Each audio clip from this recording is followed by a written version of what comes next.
You're welcome back.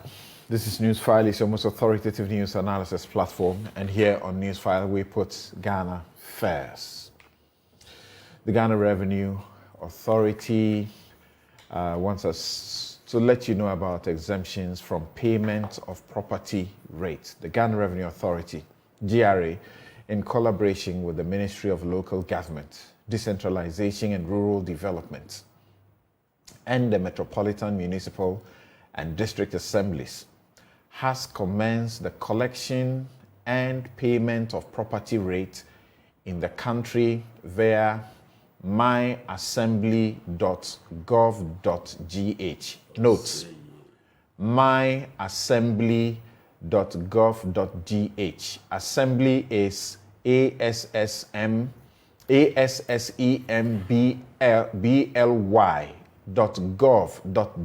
So myassembly.gov.gh. The Local Governance Act 2016 mandates all persons and corporate bodies who own immovable properties to pay property rates to the MMDAs without any exception.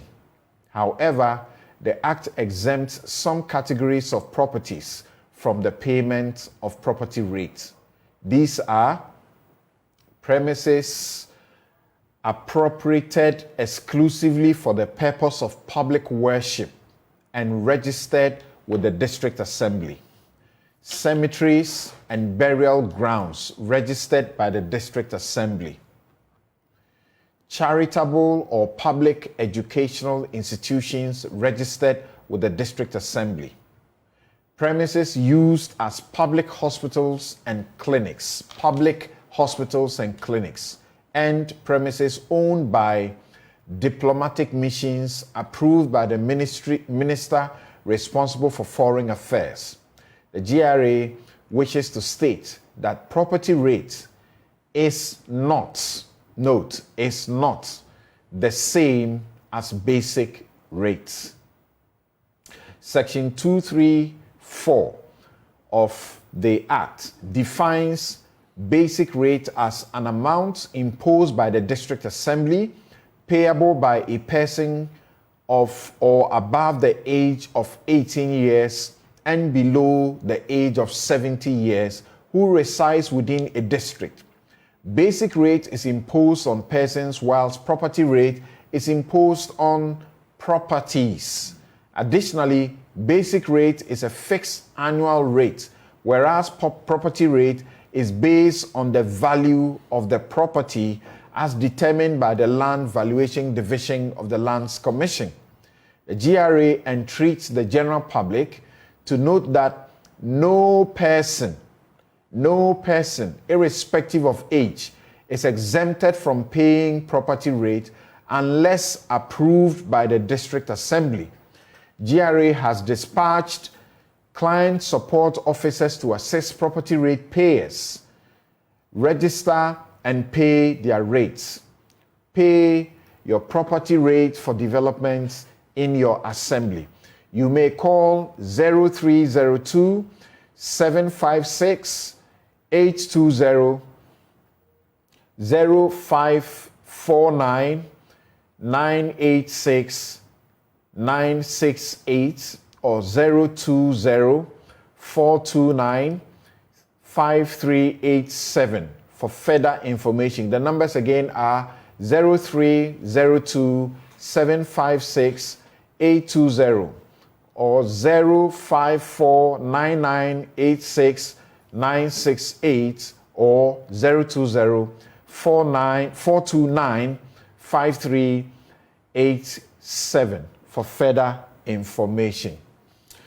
And when I started announcing this, I realized that yes, finally, yes, I remember how there's been a debate about it, and how people have said it had delayed too much, and you see, it shows the patriotism of the Ghanaian. And the rates that we have been paying are woefully not realistic at all. And even currently, with current system, it's still not adequate because the current or the existing laws only talk about building. It doesn't factor the land, the sites or the situation. Okay. Of the land. But it's a good start. Right. I know with time we can amend and achieve the real value.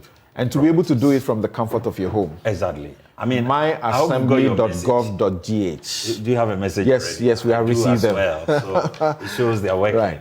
So the explanation here is important because when we received them, we were thinking something double was going on. Okay. We didn't understand. Okay. But this, information has clarified. Thank you very much. Yes. All right.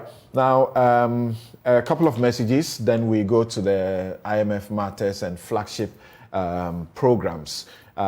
Fee Ado says, but in the very first place, why would he be the board chairman for such a place like GNPC if they don't have a motive of creating, looting, and sharing? What is his qualification in that field? I don't get your point, really. Yini Tidi says, is Freddie Blade not tired? I really wonder. He should let such things go. Beatrice Apio-Ofori says, I love the fact that he is ceasing and desisting now. Emmanuel Aqua says, so per the explanation, Honorable Freddie Blade is putting out, does it mean the order to release the shares is coming from the presidency? No, he didn't say. Okay, Amma McGold says, what at all is Freddie Blade saying? The fact that you and your legal team say it's legally viable doesn't mean it's in our best interest as a country. Listen to his condescending tone. And finally, Opoku Nanasomwa says, on a more serious note, it seems Freddie Blade is working for his own interest. What is the authority of the board chair of GNPC over Minister for Energy? The president must force Freddie Blade to resign. Kofi Siko says, Freddie Blade should just stop talking. What he ought to do was, what he sought to do was in error, and he must admit it. Thanks for your messages. Now, let's look at the matter of the IMF and the review of the flagship programs. Joining us to help us with that discussion, of course, Dr. John Ampontia-Kuma is already here. Dr. Theo Champong is also with us. Kwame Pianim, economist, joins us. Dr. Clement Abasa Park will also joins us now, and later he will be replaced by Seth Emmanuel Tekpe, former Minister for Finance. But let's begin with senior citizen Kwame Pianim, the economist. Thank you so very much for your time once again, sir.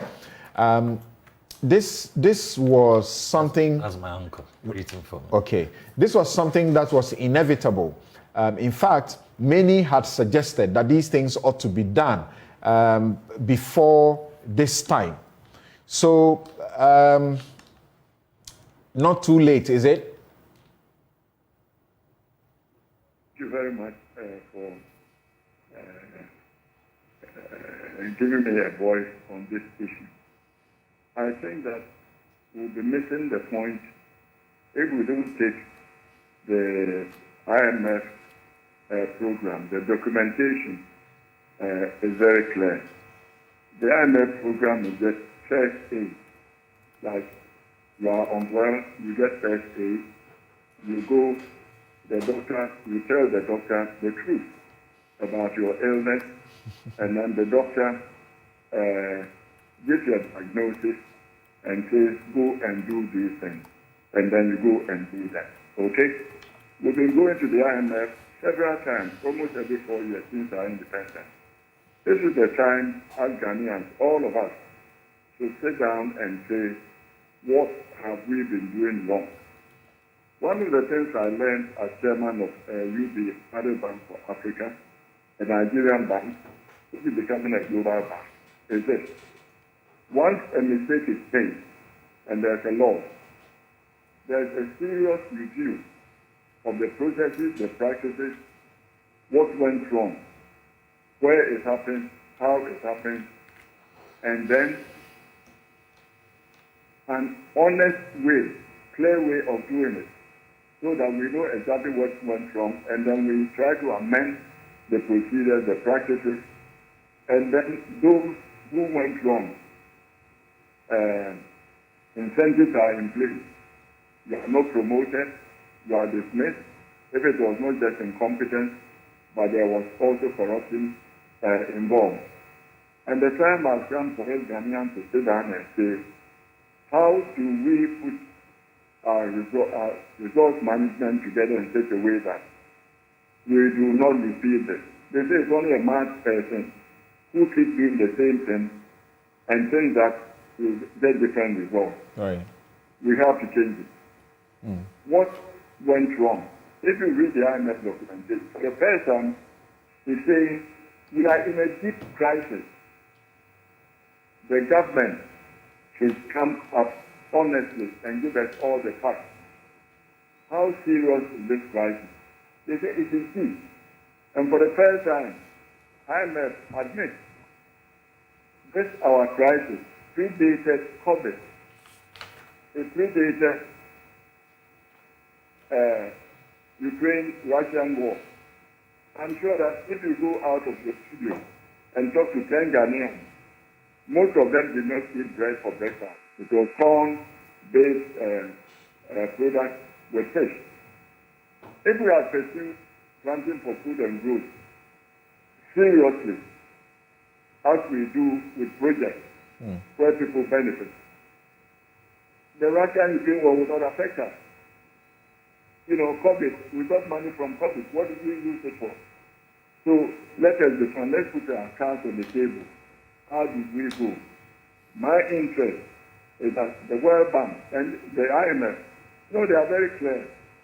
They did not look through the documentation properly. They did not talk about tax spending. They talk about restructuring all the way. Look, I'm old enough. When I was in the Ministry of Finance in 1970, petroleum products were contributing significantly to tax revenue. Now we are subsidizing them. We are subsidizing BDCs for bringing cars, for young people to be driving four-wheel drives in town, where four-wheel drives are not needed. And we subsidize the fuel. They say money. Money is not the issue. Everybody says money, money, money. They say if you have an engineer with a hammer, that is only true for your advisor. All your problems become nails to be knocked. It's not revenue. Most of you, before we became adults, did we have oil in Ghana? We didn't. Oil revenue are coming in. I will still say money, money, money. The time has come, there's no for a quick man. How do we cut our costs according to our clause? And also, I'm happy that you started your program announcing for a property levy. This is a country of laws.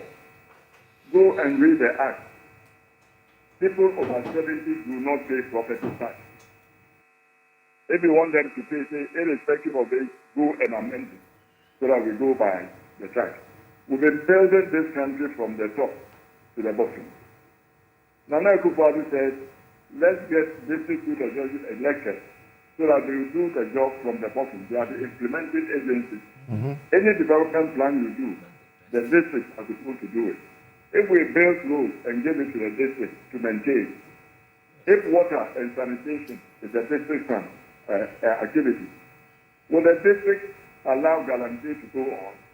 They will not allow it because they drink from the water. So let us, and I talk to a lot of my friends, university professors, and they say, no, we don't want partisan politics to go to the district. What are we saying? Are we being logical? If we don't trust Ghanaians to be democratic, democracy is messy. It's not clean. Everybody has a voice. We, the elite, think we can think for the people. We can't think for the people. Right. So if we do not want district assembly visitors to be elected, how we go to elect them? So we should get political parties down at the district so that we know who is corrupt and who is not corrupt. Right. This can be somebody else. So let us start now and think, how can we remove the mistakes? The Public Finance Management Act is very clear. If we were going by it, there will be no problem with this excessive reckless borrowing that took place.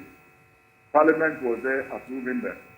Let's make sure that we make laws that will make Parliament not do that. Otherwise, we don't pay them their extra. If you're a president and you take us to the IMF, which means the economy is not doing well, you are the chief executive of this place. You don't pay your entitlement, your retirement benefit. And ex gratia, you earn it once. If you're a parliamentarian, you take it, don't come to Parliament again. You reimburse before you come. So all these loopholes, we have to sit down and do it. The band-aid is the IMF borrowing. The 3 billion, we have to pay it back. Okay. So what do we do to make sure that we don't end up in the IMF again? Right. That's actually been your major concern over the period, how you've been unhappy about the fact that we are getting back to be recolonized, among other things. But very, very good ideas. A good friend of mine, Bernard Avle, recently gave a speech and a presentation and said, when a political party wins power, its best must be made DCEs. We don't really want to start from that point. It doesn't appear there is incentive to be working as a DCE. But you seem to be talking about a review that is quite holistic and not limited to the flagship programs. That is what is at stake now. How do you propose this should be done? Look, the thing is that we have to cut our expenditure. It's not limited to flagship projects. A whole lot of things. The cutting, there are 2 ways of looking at it. One is symbolic, to show the international community, those who are going to help us, that we are serious about tackling our problem. So if you say, people say that, cutting the number of ministers we have will not help any man, because how much are they taking? It's symbolic. It shows that we are serious. And you know that running this small country with more ministers than the UK, US run doesn't make sense. And every minister that you have has about 2 cars. It doesn't make sense with a country of 30 million, 16 regions, when we're 10. It means the districts that are supposed to run, implement policies, are not viable enough. How many people are in a district? You cannot hire a good accountant. You cannot hire a good lawyer to help you. And this is why Ghana Revenue Authority is overburdened collecting their other taxes that they cannot collect. They're being asked to collect for the district assemblies the property rate. It doesn't make sense. Let's go back and make sure that the size of districts are economically viable. They can hire an accountant. They can hire a lawyer to help them with their tax and collect their taxes and so forth. We cannot continue the way we've been doing them. If you have a district, immediately you create a district. There's a district health officer, district education officer, all out to the expenditure. So it's not just the flagship that we are talking about. Flagship hospitals, 111 hospitals. As everybody asks, where are we training the doctors and the technologists? Yes, we specialists demand these hospitals. If we haven't been able to build the Labadi Polyclinic, how can we build 111? So let's be realistic. We always go on circles, and then the party communicators will come. Let's tell the party communicators the debts that are going to be paid. Your grandchildren, your children are going to be paying them. So be serious. Don't talk about issues you do not know. And let the people who are in government answer the question. They say we should cut our expenditures to fix our revenue. Everybody says it's more revenue. The more taxes you levy on Ghanaians and the private sector, you weaken them. Every tax is like a shock. And you want the economy to grow so that your revenue grows, your GDP grows, and then your revenue is coming in to support. your expenditure. First and foremost, your public service has to be lean and mean. You have to finance your public service. You have to finance your security services. You have to finance education, a reasonable, realistic education, so that your human capital is there. The resources that we have in the land, the oil, the lithium that we seem to want to give away, the gold, the monkeys were working on it millions of years before human beings came. It didn't help them because they didn't have the brain to use them. That's why you educate your people so that they have the brain to use them. And we have the people. In the 21st century, there is no field of human endeavor where you don't have Ghanaians excel. And I keep saying it. The two people who are in the American Hall of Fame, engineers, they are two Ghanaians, Mr. Lawrence and Osasa. Kojo Osasa. These are Ghanaians. We have the people. Nkrumah didn't have the people. Look at what he achieved. Now we have the people, we have the resources. Let's put our minds together. We want to grow steadily and make progress. And if you are a member of the NDP, we say development in freedom. We do not compromise the liberty and freedom of individuals for development. We will rather forego development so that our people are free. That if you don't believe in that, don't come to the NDP. Join another party.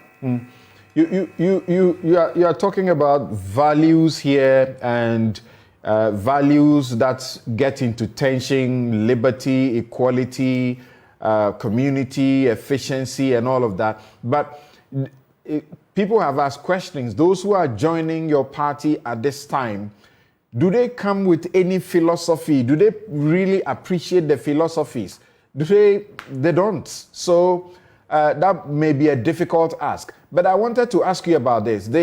Since you mentioned education, it does appear that even though the free SHS policy may be a candidate for review as one of government flagship, programs, the government is very adamant in wanting to listen to views and research that says that it should be targeted. It doesn't look like that one the government is willing to do, as in target the free SHS rather than the wholesale manner in which it is doing it. Between 2017 2021, over 5 billion has gone into that project. Is this still sustainable in quality if it is not targeted?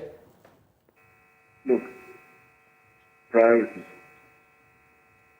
Human capital is what drives most countries anywhere.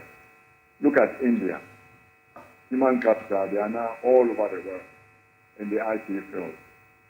They are making money. Money that are going to India for apps that we all use are bigger than our cocoa revenue. If we had supported the app that Bryce was trying to bring, where all drugs, you can phone in and find whether it's probably or not, we would have been getting, in terms of people paying even 1 cent or something for using it, it would have been billions.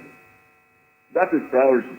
As far as I'm concerned, if you believe in the development of human capital, and you believe that the probability of an Einstein coming from Kwame Nkrumah's family than an Einstein coming from, say, my brother's family, you don't know the probability. So let's give everybody a chance. All of us, you, myself, we are privileged now because we had the opportunity to go to school. Let's give that opportunity to everybody. But it means you don't do that and you want to build a cathedral. It doesn't make sense. Cut a cathedral. Build it. When we started, I said we started it. This should be an NDC program, saying that we are specialists, so we want to cater to the poor. It's an excellent project. Children cannot go to school, they are not well fed. Feed them. In India, they litigated the consumer, they say, I'm poor. I cannot buy a uniform for my child. So what is free education to my child campus? They say the government should buy school uniforms for them. So once you take that, that is priority, number one. Put your money there. And then health, the national health insurance. You see, this is also priority. Let's put money there. And then stop the others that are not necessarily priority. You cannot have your cake and eat it too. You cannot say, I'm not going to cut education. Fine, don't let us cut it. Let's feed the children. Let's make sure that the money is paid. You go to a lot of these places, they say, we haven't had breakfast for a long time. Why? They don't have flour. They haven't been.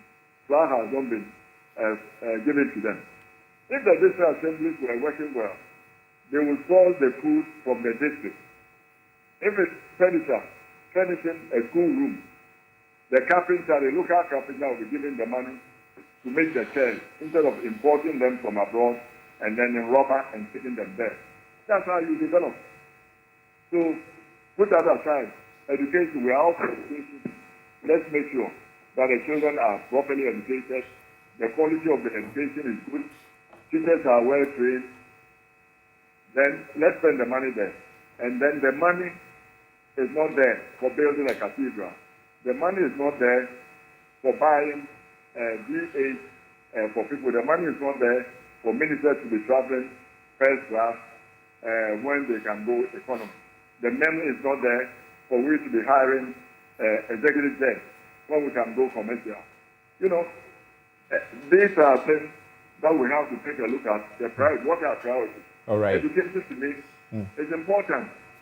Without education, look at the people in your studio. Look at their family background. What would they have been? Education is the greatest transformer. It gives all of us an opportunity. And the society benefits because we then contribute to the development of our citizens. The education program, I won't touch. Anything else, I will touch. The number of ministers, let's cut them now to show people that we are serious. As Russia, let's review it. Once in a while we do it, you know.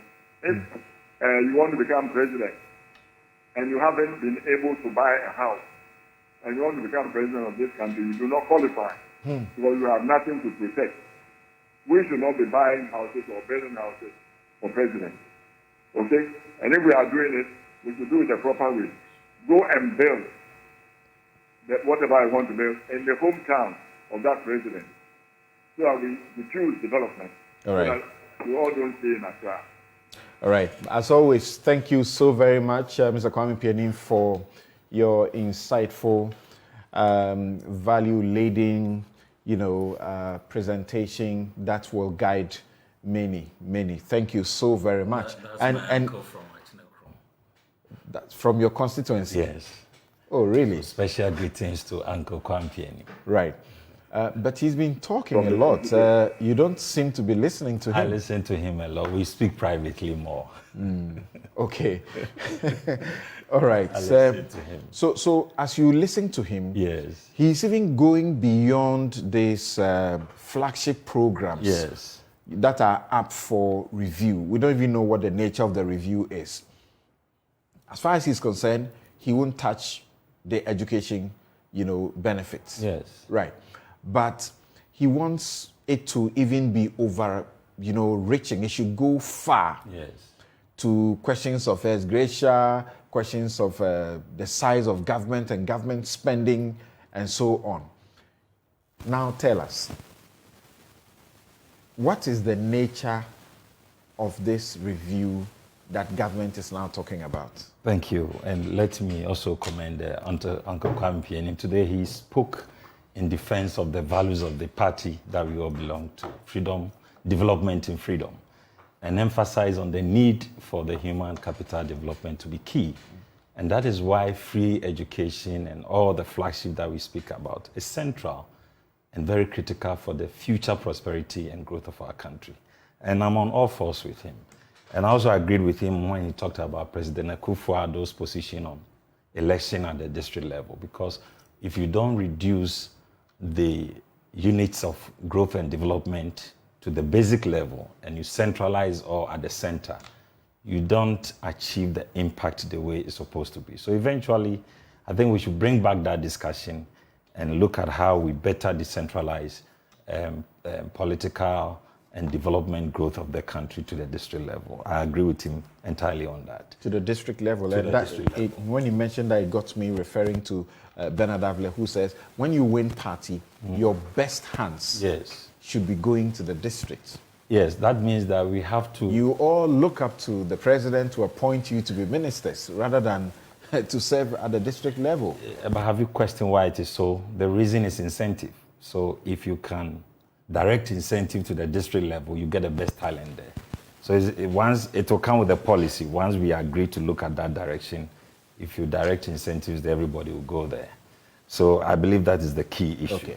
So let's get to the flagship. Now the flagship, yes, but I'll get to the flagship discussion. I just want to give a brief on this IMF thing, and briefly, then we'll get to the flagship.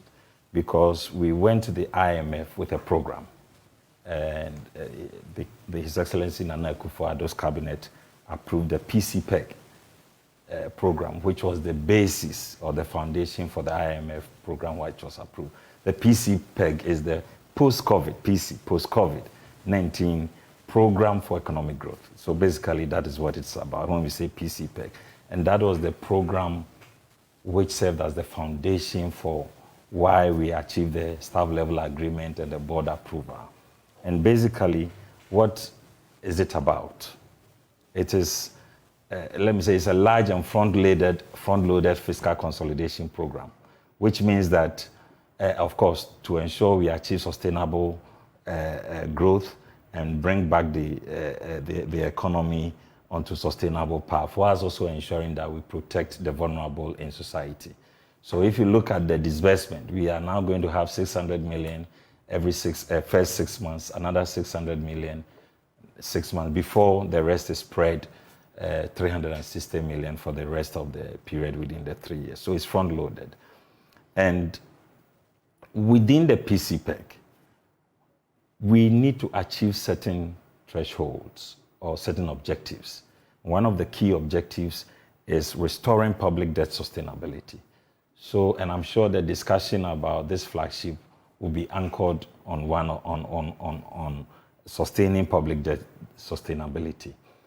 You see, one of the key problems we have had as an economy, especially when the IMF talked about pre-existing fiscal and debt vulnerability, not just even Ukraine and COVID-19, was the fact that if you looked at the component or the composition of our revenues into our debt repayment, it was becoming unsustainable, or it was unsustainable. And you see, every country's debt position became unsustainable because it was exacerbated by COVID-19.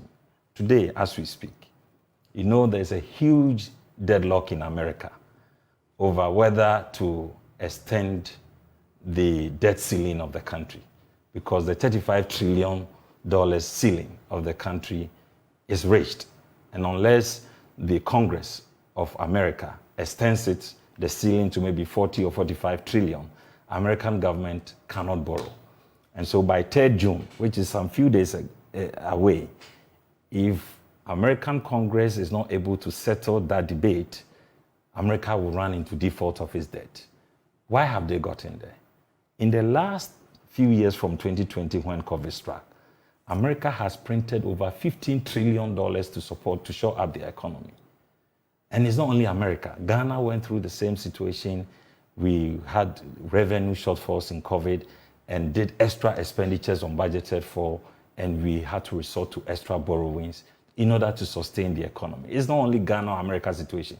Every economy in the world went through that phase, and that is where we are. And that is what led us to where we are. I don't want to engage you. I don't want to engage you on that debate where you shift the entire blame to COVID and Russia, Ukraine, and you conveniently forget your role as a government, how competently or otherwise you manage the economy and got us to where we are. You know, in my discussion, I use the word pre-existing, agreeing with IMF that beyond COVID and the Ukraine war, they were pre-existing, but they said what?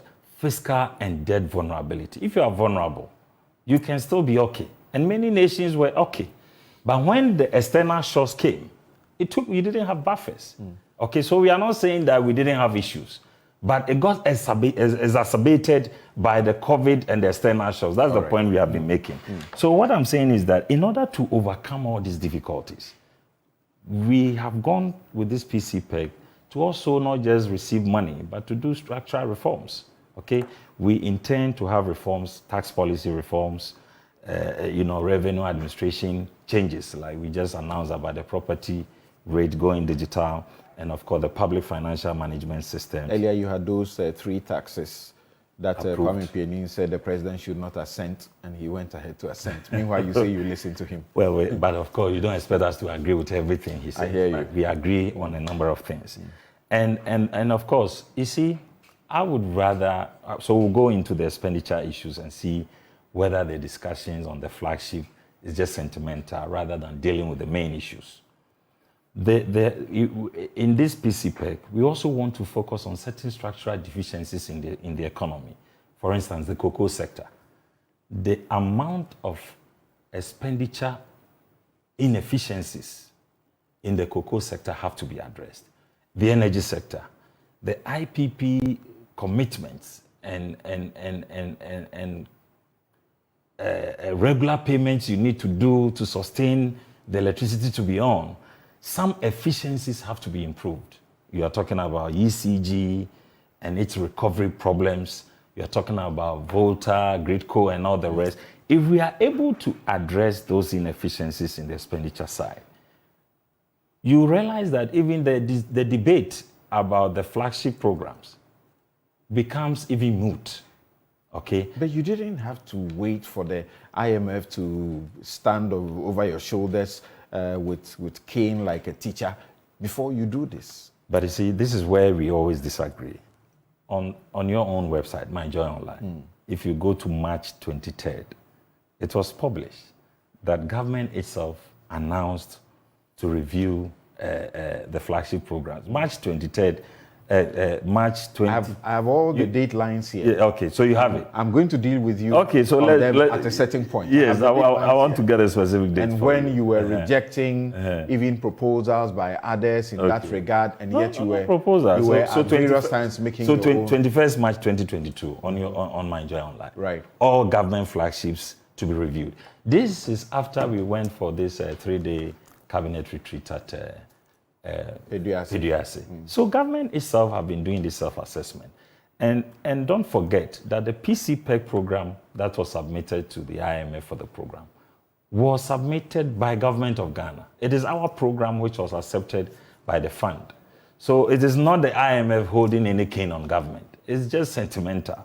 But you see, now let's go into the discussions of why we should review expenditures and why I'm saying, and why the point I'm making about these flagship programs being sentimental discussions. Okay, so why I was also, you get the why I was also waiting until we get here before I point you to these deadlines. Okay, sure. Is that if you in fact were doing these reviews as far back as then, why are we still at it? Okay. Where are we? Yeah, we are at it because they are not the major problems. And I want to point you to the major problems. Okay. Good. So the total expenditure of Ghana, I mean, if you look at the appropriation budget for 2023, we are talking about 190 billion Ghana cedis. Okay. In that component, 56 billion of it is going into debt repayment. 56 billion. In that appropriation, about 45 billion is going into compensation and wages. Okay. And then you are talking about 35 billion in statutory payment obligations, common fund, get fund, and all the statutory requirements. Goods and services is just about 16 billion. Now, the flagship program that many people have focused on is the free SHS. The budget in 2023 for free SHS was 2.9 billion Ghana cedis. So if you are going to spend nearly 200 billion in Ghana, okay, and you are spending 2.8 billion of it to educate 1.3 million of the population, what is big deal about it? This is the reason why you don't get attention. Where the elephant in the room is your debt obligations, which is what we have taken steps under the IMF to do domestic debt restructuring. We are doing external debt restructuring to bring these obligations within sustainable levels. From 2019 Yes. to date, when this debate has been ongoing, Yes. cumulatively, free SHS has consumed 11.34 billion. That's the budget allocation for this Yes. flagship. And what is your cumulative expenditure in that period? Planting No, for before you food- go on. Planting for food and jobs Yes. has taken 2.49 billion. Yes. One district, one factory, 823.3 million. School feeding program, 3 billion. Livelihood empowerment against poverty, 1.16 billion. And water and sanitation initiative, 354.5 million. Yes, these are insignificant compared to your total expenditures over the 5 years. So I'm saying compare. Your problem is not these flagship programs. The elephant in the room are the 3 top expenditure items of the country, Compensation, which are rigid. Compensation, debts, debt obligations, obligation. and your statutory payments. Okay. This is where, as a nation, you must look at. And then even the SOEs. There's huge contingent liabilities on government from the SOEs on the part of cocoa bills. You are talking about the energy sector. We just discussed the energy sector. If you are able to address these contingent liabilities and the big ticket items, you don't need to worry your head about 2 billion. The SOEs, the state of free enterprises, education. they've been making losses. Yes, that's the point I'm Consistently, making. yes. So you need to look at your public administration of the SOEs. And now, as part of the IMF program, all SOEs must operate on the GIFMS. So you need to bring expenditure rationalization and efficiency in the public administration of these SOEs. You have to now pay attention to the energy sector bills. How do you reduce it? How do you ensure efficiency and recovery, especially with the ECG? And let me commend my good brother, Lawyer Dubik Mahama, for the good job he's doing at the ECG and all that, and the other thing. This is where government must look at. When we are talking about reforms and efficiency, it's not the 2 billion educating 1.3 million Ghanaians, like Mr. Kwampieni said. We must even add on to that. But our focus must be, how do we reduce the waste in public expenditure? The question of targeting that came up with the free SHS is something that even the finance minister initially was for.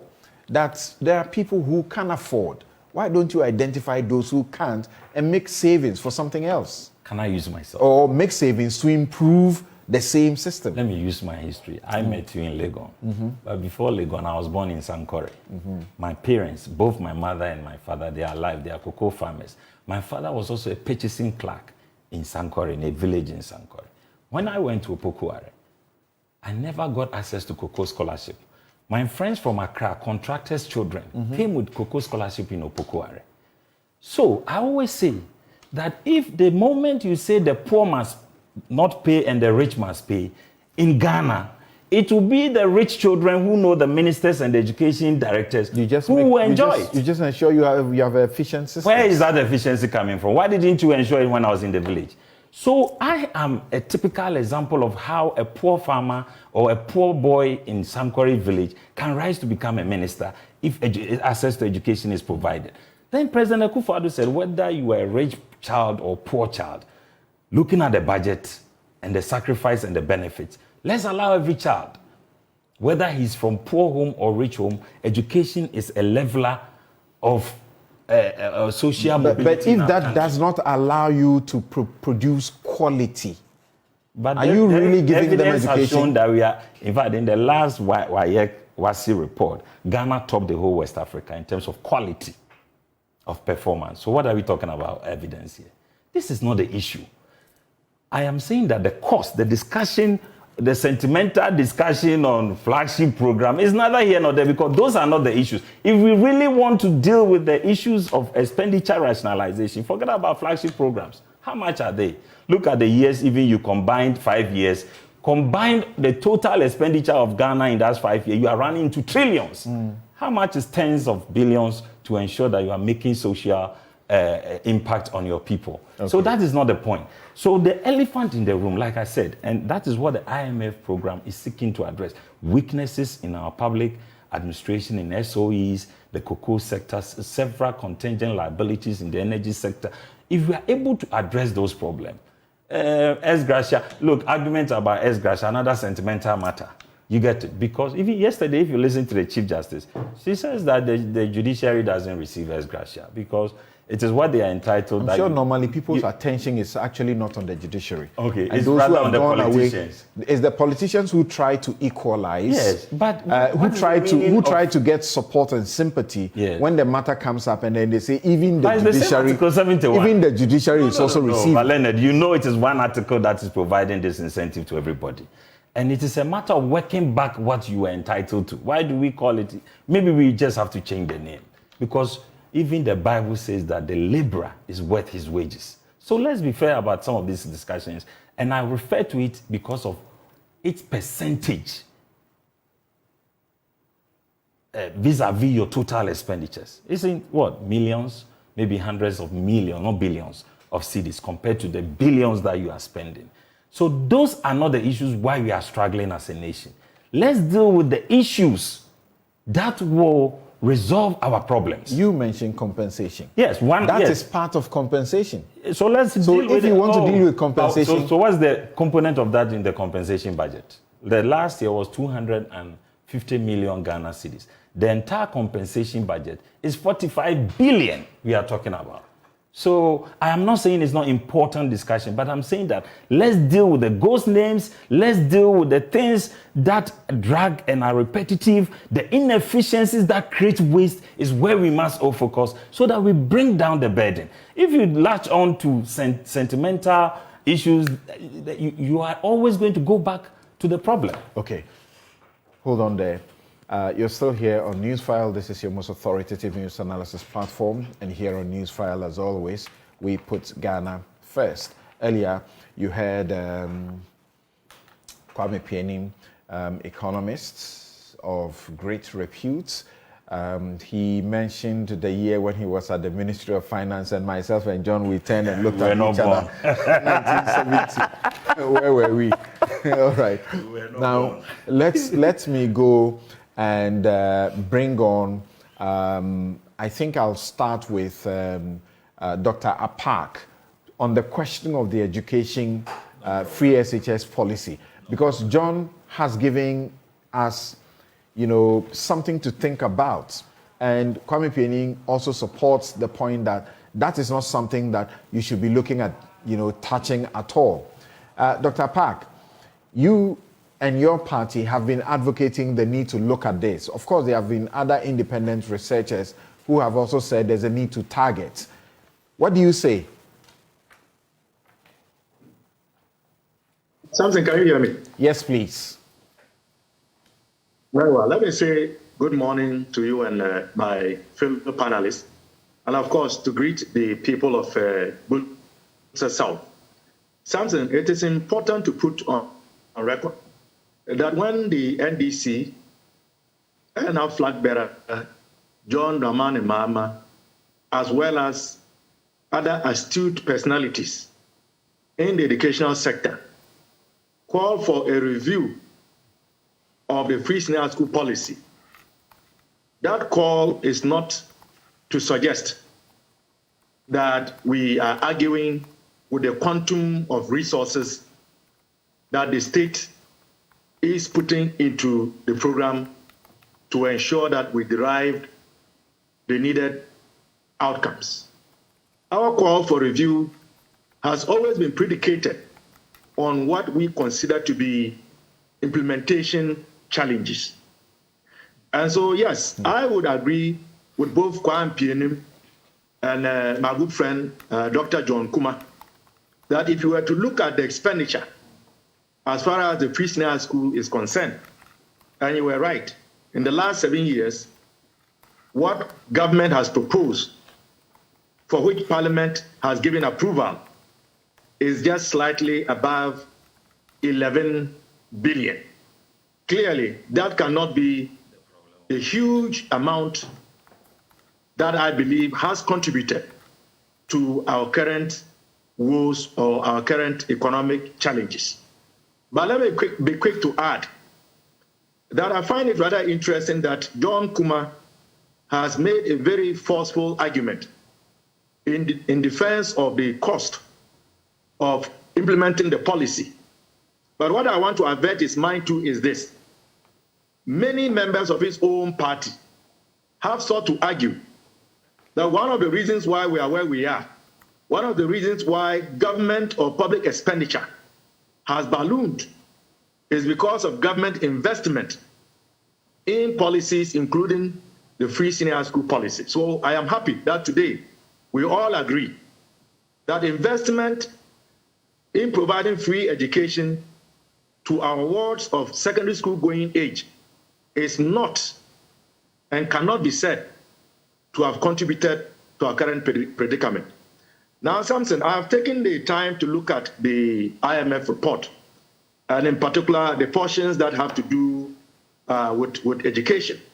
I've also taken the time to look at what government itself said in terms of social spending and what it is expecting to do.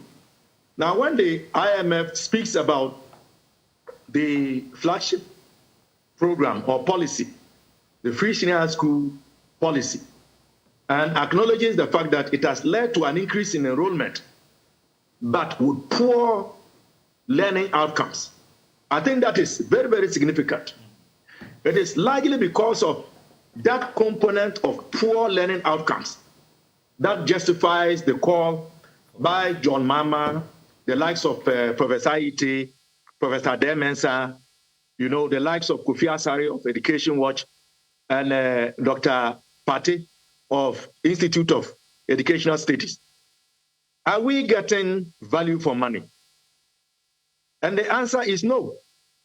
The answer is no, because we ought to get an educated population at the secondary level, which is well prepared to take up places in tertiary institutions.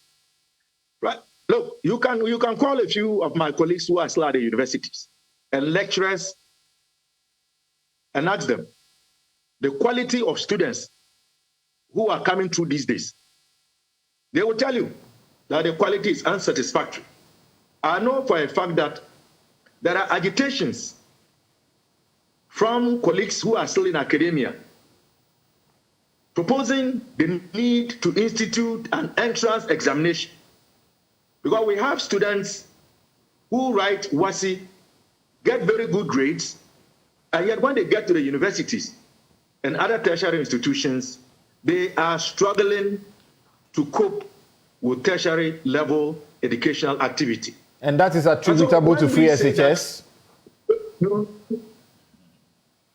Hello? That is attributable to free SHS? Is it free SHS that is to blame for the quality or lack of it that you talk about? Well, clearly, the senior high school is the feeder level that feeds into tertiary. So when you have lecturers at the tertiary level complaining about the quality of students that they have to deal with, then we must go back to look at the source of the students who go on to take positions in the tertiary level. And look, when John Kuma speaks about WASI and the fact that we are the best, what he's failing to add is that since 2020, the WASI that Ghanaian students have written is exclusive to Ghana. In the wake of COVID-19, there was a situation that emerged, which then caused WAIC to try and customize its program to suit the conditions of different member nation states. So since then, the Ghanaian variant of WASI has only been written by Ghanaians. So what I'm saying is that we have no legitimate basis to compare. But be as it may, the point we want to make is this. The free senior school policy is a good policy, but we believe that it still continues to be bedeviled with implementation challenges. And that is the reason for the call for a review. Let's take another look at it. Let's identify the areas where the program is doing well. We know for a fact that when it comes to issues of feeding, there is a challenge there. We know for a fact that we are still grappling with inadequate academic and residential spaces. We know for a fact that contrary to government's pledge to cover the cost of ICT and library as part of the mosaic of free, since 2017, when the program started, not even one cedi has been remitted by government to cover ICT and library fees. Consequently, so what I'm saying is that consequently, your kind of review will rather increase the budget for free SHS. Is that it?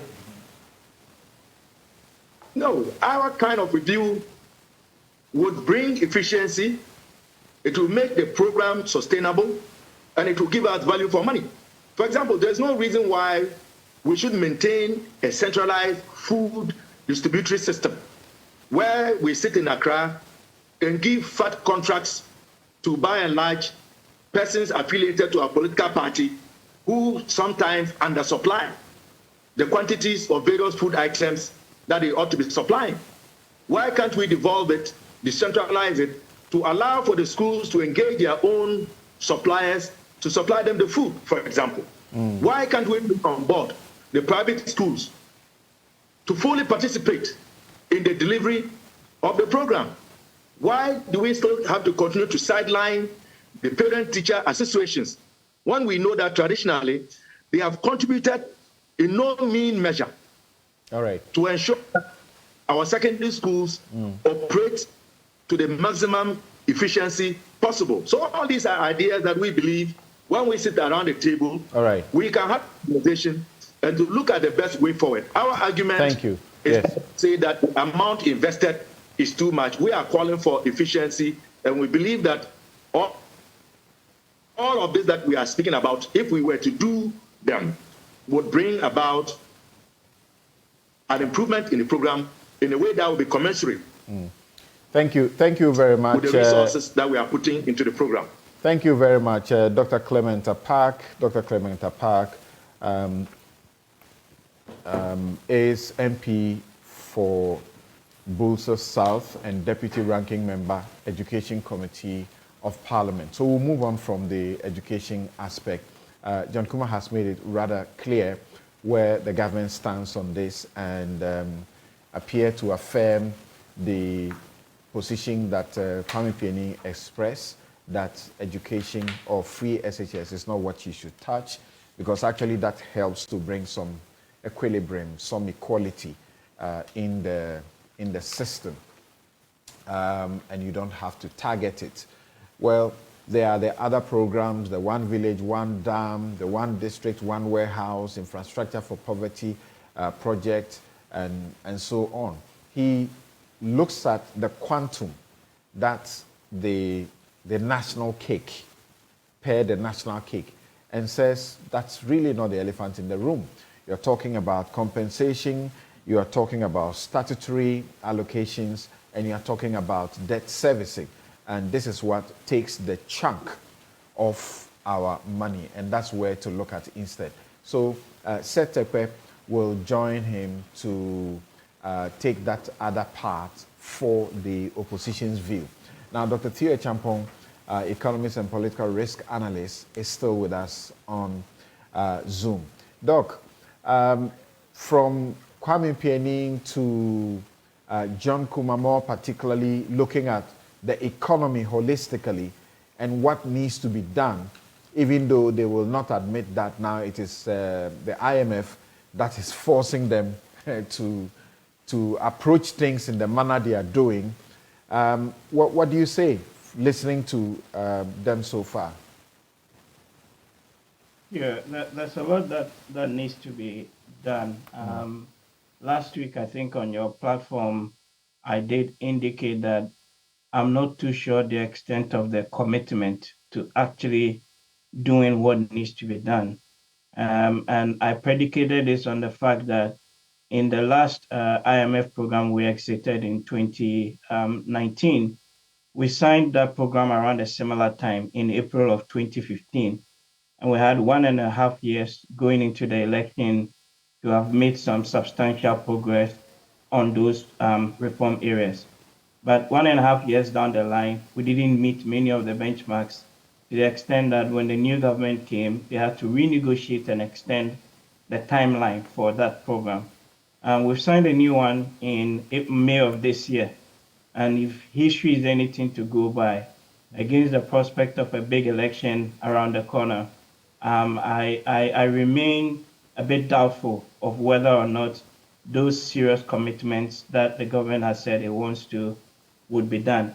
Again, I say this because if you look at the program, and Honorable John Kumar is right in saying that it's anchored on the PC peg. But within the program, the government itself says that they're going to commit and meet, most of the fiscal adjustments that they've got to make, about 5% of that between now and 2026. But almost 2/3 of that is got to be done between last year and this year. We're almost at the halfway point. Maybe Honorable can tell us specifically what have they done on some of the expenditure rationalization, the cuts, all the statements that have been made prior to. That should then give us cause to actually believe that going forward, these things would be done. And I say this because, again, let me quote Honorable's, own statement. We were here when he made a remark on the floor of Parliament that we are not going to go to the IMF today or tomorrow. Was that not the case? And we ended up, going there, particularly because there were some challenges. So I think, look, what needs to be done as a country, we all know what must be done. On raising revenue or on the expenditure side of things. But the commitment to actually doing what must be done, and importantly, sustaining it beyond an IMF program, is where really the challenge lies. So you don't think that at this juncture we clearly don't have a choice?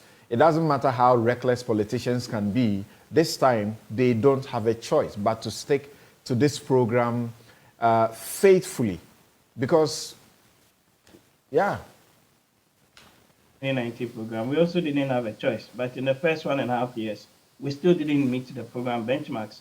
You can go back to other programs that we've had with the fund, right?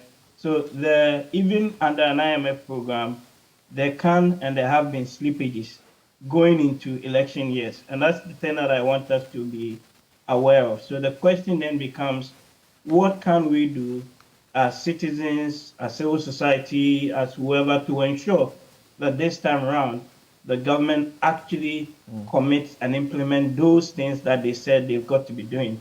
And, they're saying that in the account language that what quadriplasi obema ontoma bisanidi, right?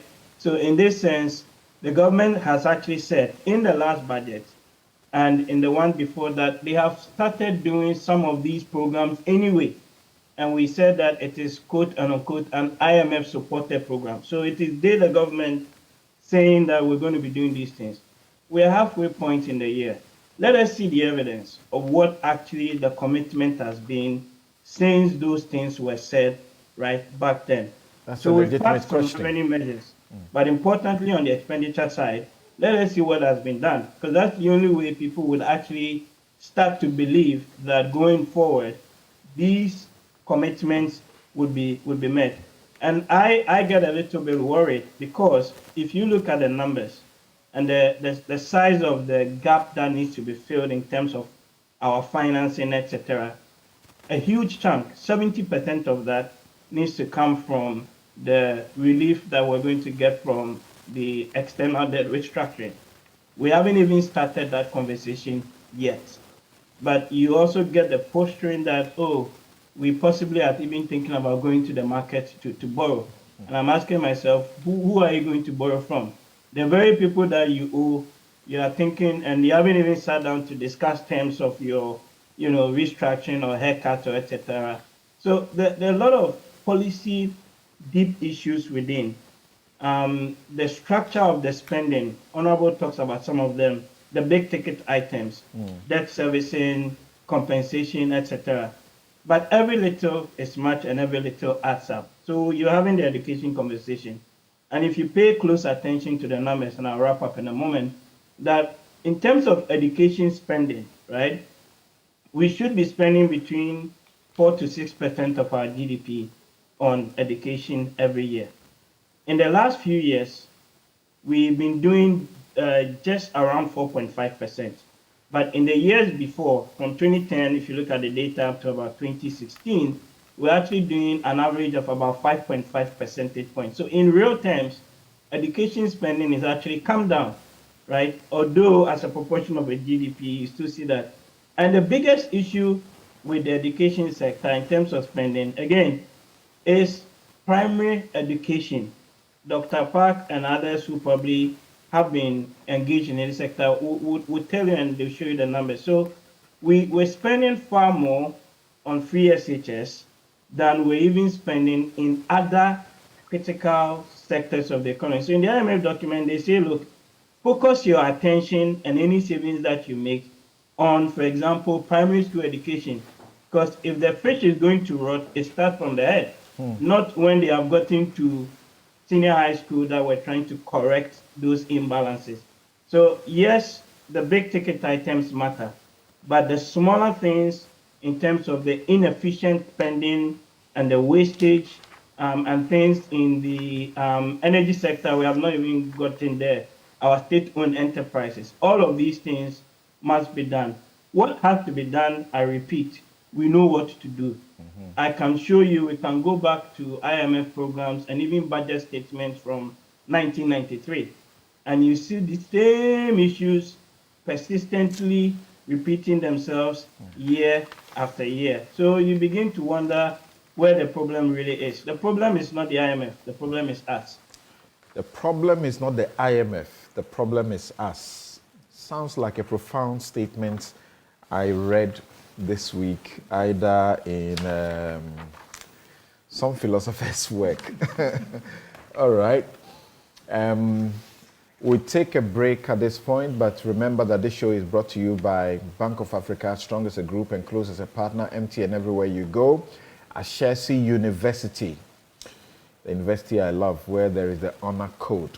People are taking examination without invigilation, and they don't cheat. That's the kind of country you want. Ashesi University, educating ethical and entrepreneurial leaders for Africa. Robert & Sons Optical Services, your comprehensive eye care service provider for 31 years. My Way Insurance. Dial *165# on the MTN to join. Duroplast, how you get your water matters. Remember, where Duroplast goes, water flows. DBS Industries, roofing, Papa Fie. And I take the break on the note of this message from Imani. You know, they have been big on this education matter from the very start of the free SHS. And Kofi Bento says, on free SHS, we, Imani, have always said the implementation will lead to a waste of the money and reduction in quality. And so we should do the hard work to target and manage properly and make sense of the expenditure. This is because education is too important to just throw money at and leave. John Kuma suggests that because it is not the most expensive project, we should not bother wasting the money. We disagree. So far, we have spent about $1 billion since free SHS started. That's too much money to waste. The saddest part is not the money, it is the poor output. We'll be right back. You're welcome back. This is Newsfile. It's your most authoritative news analysis platform, and here on Newsfile, we put Ghana first. Godwin Agbeko says, when Nana Addo said, pass the WASI to prove that the free SHS has improved in quality, I knew they will equate quality to results. That's where we are. That's what we are witnessing. J. Spa says this government has never accepted any responsibility before. Kofi Amwa says, had it not been for corruption, mismanagement, and incompetence, what is 3 billion for 3 years to Ghana? And did John know all these elephants in the room before he said government won't go to the IMF? Akofo Kwame says an education policy that pitches the sector as offering refuge for persons who couldn't access their principal career path choices isn't suitable for developing at scale talent that would drive broad socioeconomic development. Review education policy. Collins Tete says the critical question to ask will be whether or not we are looking to solve an interim problem with the IMF bailout or a long-lasting problem. Well, you saw how Kwame Pianin took the issue. Yes, John. Yes, Sam. Let me commend the Honorable Apak today. I mean, he spoke as an educationist, agreed principally that their focus on review of the program is not about the expenditures, which I also will agree. That's correct. If we all have to enhance its efficiency, why not? So let's share ideas on that front. Dr. Theo Champon, I agree partly to what he said, that the program has front-loaded fiscal adjustment of 5.1%, but he didn't add that it's over a period of 3 years. But what it means is that we must have that fiscal adjustment, about 3.1 percentage point of it in 2023, this year. And so, you know, the fiscal, the SLA, the staff level agreement was reached in December. And so even though the board approval came in May, we started implementing this IMF program in our 2023 budget. So we know that the first review will be in November, and from January, we are working to make sure that all the conditionalities that we have to make or we have to meet before we are able to be passed on to another level of the program are attained. He made a point about me saying we are not going to the IMF today or tomorrow. And let me take this opportunity to clarify that issue. Because if the same debate comes... That was the today, government position anyway. Yeah, anyway at the time, but that my position won't change today if the same agreement comes up. We were debating in Parliament on whether to pass the e-levy or go to the IMF. And for me, my philosophy about how we must build our nation, I believe that even if we shall seek external help, it must not take away our own ability to do things for ourselves. And that is why I'm a strong believer of Ghana Beyond Aid. And so in that debate in Parliament, I strongly stated that we won't go to the IMF today or tomorrow, as long as there's an option to try a domestic alternative, which was the IMF, the e-levy. Unfortunately, we know what our friends did with the e-levy and how they bastardized. But you know the e-levy would not have produced the result, the solution. Yes, in fact, the advantage of going to the IMF is not the money, but the discipline and even the national and international confidence. I'm saying to suggest that e-levy was a substitute for IMF will not be correct. Well, you see, in this country, unfortunately, nobody has the political time to go that path and succeed. But if we as a nation can be bold and put down the politics and say this is the bitter path to domestic independence on our economy, let's follow it. We will achieve it. We have very little time for Setepe. But the time is so short, 4 years to go into an election, and nobody is prepared to go on the domestic path. We have very little time for Setepe, and we want to ask him about how you have, very articulately, express what the problem is and where the solution should be targeted. Mr. Setepe, forgive us, but we have very little time. Compensation, debt servicing, and statutory allocations. That's the elephant in the room, and not these flagship programs that the expenditure on them put together over how many years does not give us, how much is it again? 11.5. Yes, 11. Yes. What do you say? Well, thank you very much. When you take the budget and you are designing a policy, you ought to know that compensation, the largest element is education and health. And even when you come to, the total budget, it is not defense. It is not social intervention. It is education first and then health. So if you are going to add on to those budgets, and they are exhausting, you must know that you are going to borrow. And so to say that simply because it is not impacting the budget itself, when you end up borrowing and when you end up accumulating arrears, is a misstatement of fiscal reality. I think that's a very, very important point. That's our budget already. Now, this is the reason why there was an alternative to free education. If you go to the United States, you go to the UK, secondary education is free. But it's free. Nobody pays for, boarding. Nobody pays, certain costs. And that was our e-school approach. Even that, when we got into difficulties, we said, let us suspend it because crude oil prices and others fell. When we come on with 2 additional oil fields, which the current administration got, then we would.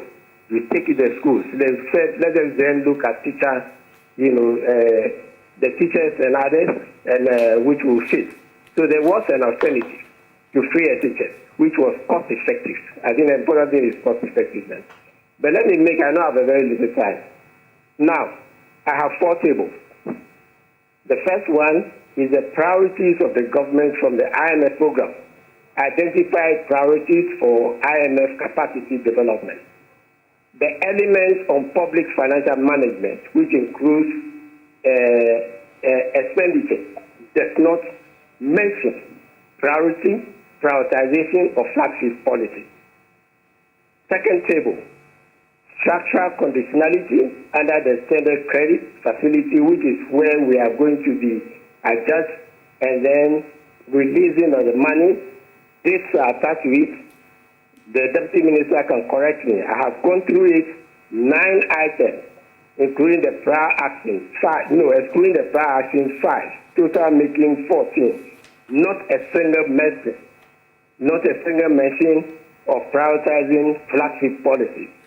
I have the risk assessment matrix, and we all know that free SHS at least is an issue. We have social, we have others, no mention. And then final table, I have the preference, the performance criteria and indicative targets. In fact, the indicative targets, which is the numbers, does not even include expenditure. It includes elements of expenditure, right? But the areas that we have are arrears and others, there is no mention. And in fact, when it comes to net change, even in other elements, 000, no mention. So if we are in a program, and these are the 4 areas where you engage the IMF, and there is no mention in this element. The only area where there is a mention, and I stand for correction, is in our memorandum of economic policy, which the Minister for Finance and the Governor signs in the letter, which is attached to the letter of intent that is signed. And it is only there in paragraph 41 that we mention that we review government flagship program and publish a strategy to decide the future. Publish a strategy. All right. The Deputy Minister is telling us that they have been implementing it, and they are now saying they're going to publish a strategy, for those very things. All right. It's unfortunate that we don't have time, but you can see the extent to which there's a lot of rhetoric and, just as happened, with drugs. Let me add a final point. All right. Okay.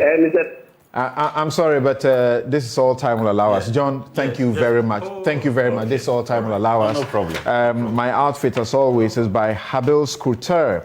And you can call them on 0200 84 1988. They are found at the Ajiringano Gate, East Legon. My guests have been Dr. John Amponchia Kuma, Dr. Theo Champong, Kwame Pianing, and Clement Apak, as well as Seth Tekwe, who joined us only briefly because we didn't have time. As always, join me tomorrow for what I love to do. I love a lot more to do. My weekly legal clinic, the Law Show, Free Press versus False News Crimes. Kofi Ebua of the GJA and Oliver Bakavomawo return for a second installment of that discussion. I'm Samson Ladia Yanini. Have a good afternoon.